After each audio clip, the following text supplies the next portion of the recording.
fin novembre, nous eûmes une première déception. Nous apprîmes que le traitement de Joliane, pour les jours de remplacement effectués en octobre et en novembre, serait payé mais avec du retard. Apparemment, l'administration n'avait que faire des difficultés financières rencontrées par les remplaçants.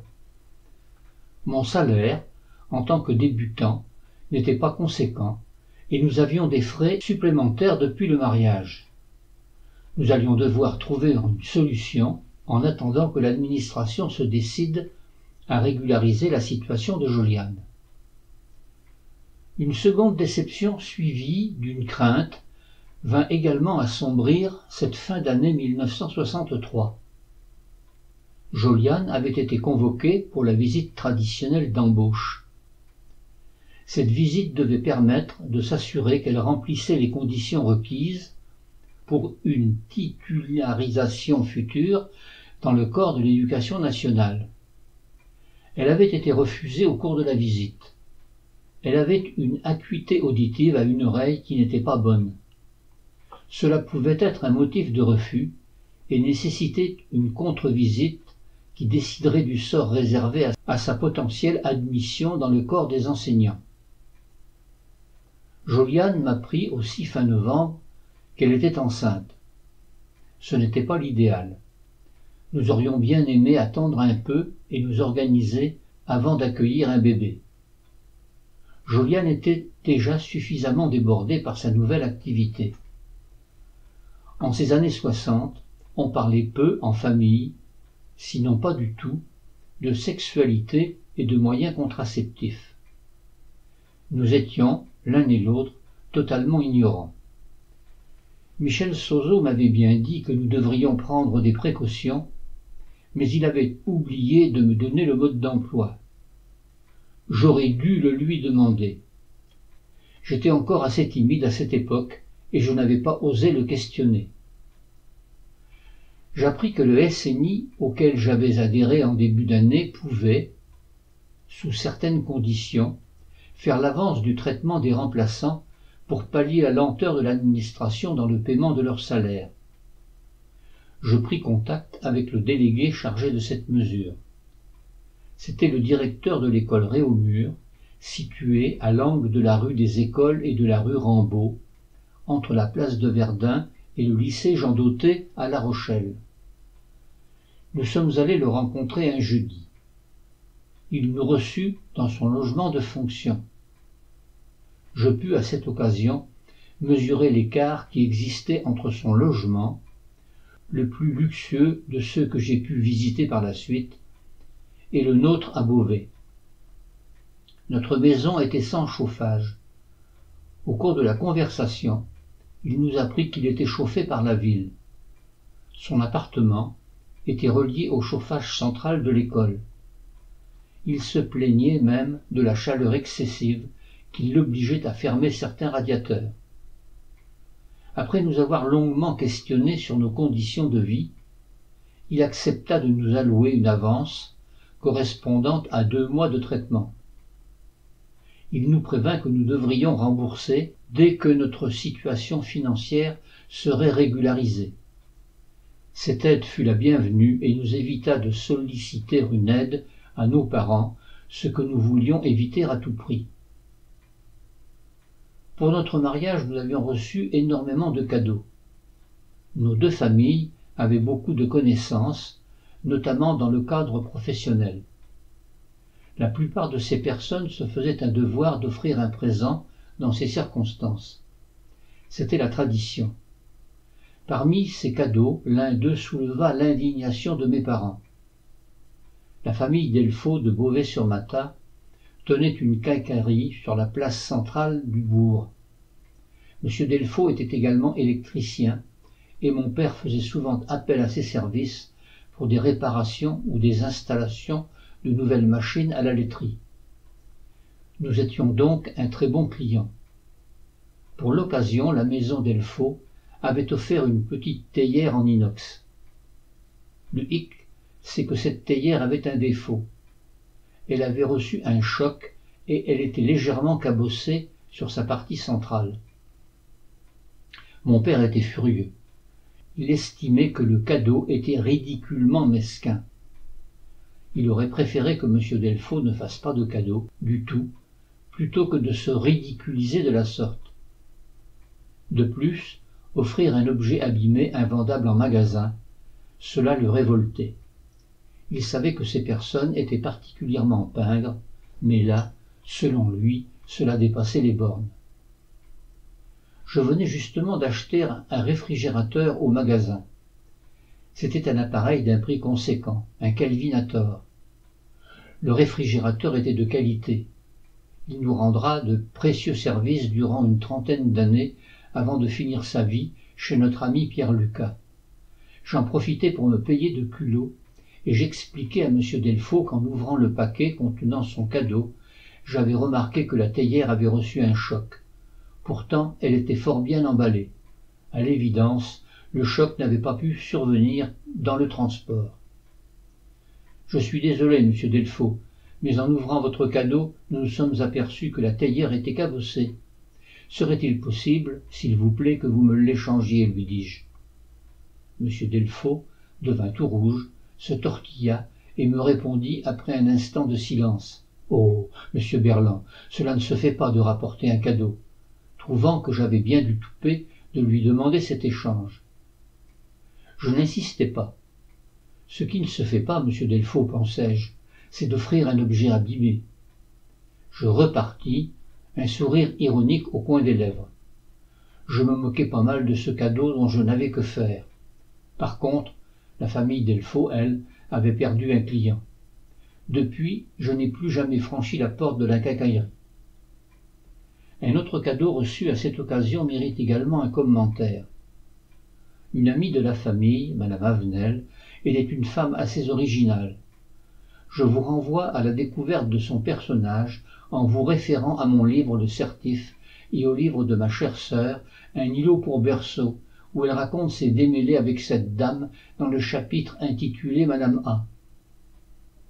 Madame Avenel, pour l'occasion, s'était fendue d'un cadeau original. Elle avait extrait d'une vieille ménagère une cuisière en argent totalement oxydée. Elle l'avait enveloppée dans un vieux tissu et elle avait empaqueté le tout dans un papier de journal froissé. C'était bien là un trait du personnage tel que ma sœur le décrit dans son livre. Au début de l'année 1964, un autre événement allait venir troubler nos premiers mois de mariage. Nous étions en janvier. Je ne sais plus pour quelle raison, nous étions en voiture sur la route entre le village de Varèse et la départementale 939 pour rejoindre cette départementale et reprendre la direction de Matha. Il avait gelé cette nuit-là et des plaques de verglas s'étaient formées par endroits. La route était en forte pente. Comme nous arrivions à une centaine de mètres de la D939, j'aperçus sur la route un véhicule qui se dirigeait vers Matha. Il arrivait à la hauteur du croisement. J'étais dans la descente. Je freinai. Je roulais pourtant assez lentement, mais la plaque de verglas fit que la 3 chevaux partit en travers de la route et glissa vers le bas en direction du carrefour. Je finis par stabiliser le véhicule et je m'arrêtai juste avant le carrefour au moment où l'autre véhicule le franchissait à assez vive allure. Nous en avions été quittes pour la peur. Le lendemain, alors que nous étions chez mes parents aux Rivières, Joliane constata qu'elle saignait abondamment. Ma mère, avertie, décida d'appeler le docteur Favreau de Beauvais-sur-Matha. Celui-ci constata que Joliane faisait une fausse couche et elle fut admise à l'hôpital de Saint-Jean-d'Angély. Était-ce le dérapage de la veille sur le verglas qui avait provoqué cette fausse couche? Nous en avons conclu que le choc émotionnel ressenti par Joliane au moment de cet incident en était la cause. Cette année-là, hormis le verglas, une vague de froid nous causa quelques soucis domestiques. Nous avions installé une cuisinière à mazout qui nous permettait de chauffer la cuisine et la pièce attenante en laissant la porte de communication ouverte, mais pas davantage. La cuisine avait son évacuation d'eau à l'extérieur par une canalisation non protégée du gel. L'eau avait fini par geler peu à peu dans le conduit et l'évier était devenu rapidement inutilisable. À l'étage, nous n'avions pas de chauffage. Le soir, dans la chambre, nous avions froid. Nous avons acheté une couverture chauffante que nous branchions un long moment avant de nous coucher et que nous éteignions au dernier moment. Les murs de la maison avaient beau être épais, le froid rentrait, et il devenait impératif de trouver une solution plus confortable pour la prochaine saison froide. Nos prédécesseurs avaient dû se contenter des cheminées présentes dans 3 des pièces de la maison, mais nous n'avions pas l'intention de nous lancer dans leur utilisation. Gaby Dutranois avait acheté une 2 chevaux Citroën. Elle avait passé son permis de conduire, et avec son mari, elle avait pris pour habitude de venir nous rendre visite chaque week-end à Beauvais. Cela déplaisait à mes parents qui trouvaient que Joliane et sa mère auraient dû davantage couper le cordon ombilical. Ils pensaient que ce n'était pas sain, une telle emprise de Gaby sur sa fille. Peut-être n'avait-il pas entièrement tort. Le lien était si fort que nous finîmes par équiper une seconde chambre d'un sommier et d'un matelas. Comme cela, Gaby et André pouvaient arriver le samedi soir et ne repartir que le dimanche soir ou même le lundi matin. Gaby, durant son séjour, déchargeait Joliane des tâches ménagères, et cette dernière se laissait volontiers vivre. Elle abusait même, demandant à maman de réparer une chaussette trouée ou de raccourcir le bas d'un pantalon. Le remplacement à l'école de Chancelet terminé, Joliane avait été envoyée sur un autre remplacement dans une classe unique dans la région de Saint-Jean-d'Angély. Cela avait duré peu de temps, puis elle avait été dirigée sur l'école de Chives où elle avait en charge un cours élémentaire. Un soir, en rentrant, elle avait la mine des mauvais jours. Elle s'était pourtant rendu compte, en manœuvrant sous le préau, qu'il y avait un poteau et que la place manquait.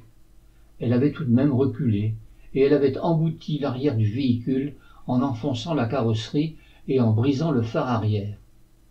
Cela ne favorisait pas la confiance en elle qui lui faisait tant défaut.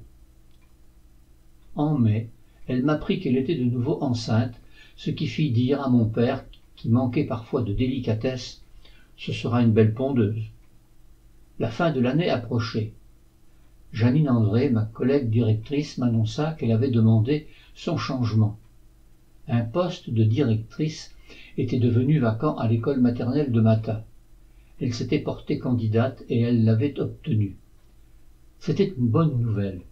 Son poste de direction à Beauvais avait été demandé par Louisette Morisset, notre collègue des cours moyens première et deuxième année. Elle aussi avait été nommée au mouvement. Il restait un poste d'adjoint à l'école de Beauvais, celui de Louisette devenue directrice. Il était resté vacant. Le poste avait été bloqué par l'administration. Joliane allait être nommée remplaçante sur ce poste, et il resterait vacant les années suivantes, jusqu'à ce qu'elle obtienne son certificat d'aptitude à l'enseignement. Elle pourrait alors être titularisée sur le poste, car, entre-temps, elle avait été acceptée à la contre-visite médicale.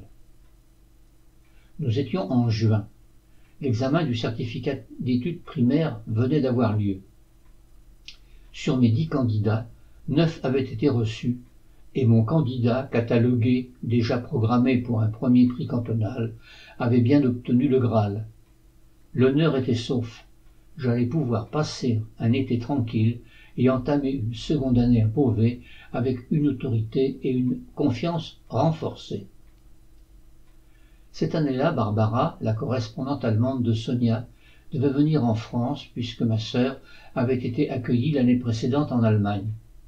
Barbara s'annonça avec Klaus, son frère, et Arnaud, le copain de lycée de ce dernier, chargé de l'accompagner. Ma mère aurait souhaité pour l'occasion séjourner à la côte, mais les moyens financiers de la famille ne permettaient pas la location d'une villa. Avec l'accord de Joliane, qui possédait un livret d'épargne à la poste, je décidai d'investir dans l'achat d'une caravane. Nous avions envisagé cette acquisition l'année suivante afin de profiter de nos grandes vacances. Nous allions simplement avancer la date de cet achat. Nous avons contacté l'entreprise Bayou à Pont. Un commercial est venu nous présenter le modèle que nous envisagions d'acquérir. Séduit par le modèle et convaincu par les arguments du vendeur, j'allais quelques jours plus tard prendre possession de la caravane. Grâce à cet achat, ma mère put emmener ces jeunes gens sur la côte à la Palmyre, sur un terrain de camping situé tout près de l'océan. Ils avaient baptisé ce terrain les Portes Rouges. Ce nom faisait référence à la couleur des portes des toilettes. Il restera comme un repère dans nos souvenirs de jeunesse. Avant son départ de Beauvais, Jeannine, en discutant de ses projets de vacances, nous apprit qu'elle et son mari avaient loué un mois entier une maison à Neussargues, dans le Massif central, en juillet. Seulement elle regrettait de ne pas pouvoir en profiter tout le mois, car Jacques n'était en vacances qu'à partir du 10. Après avoir réfléchi, nous lui avons proposé de lui sous-louer les 10 premiers jours. La région nous intéressait. Cela nous permettait, pour un prix modique, de nous évader dans un cadre reposant.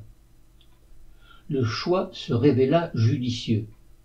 L'habitation se situait dans les environs de Neussargues, dans un petit village tranquille.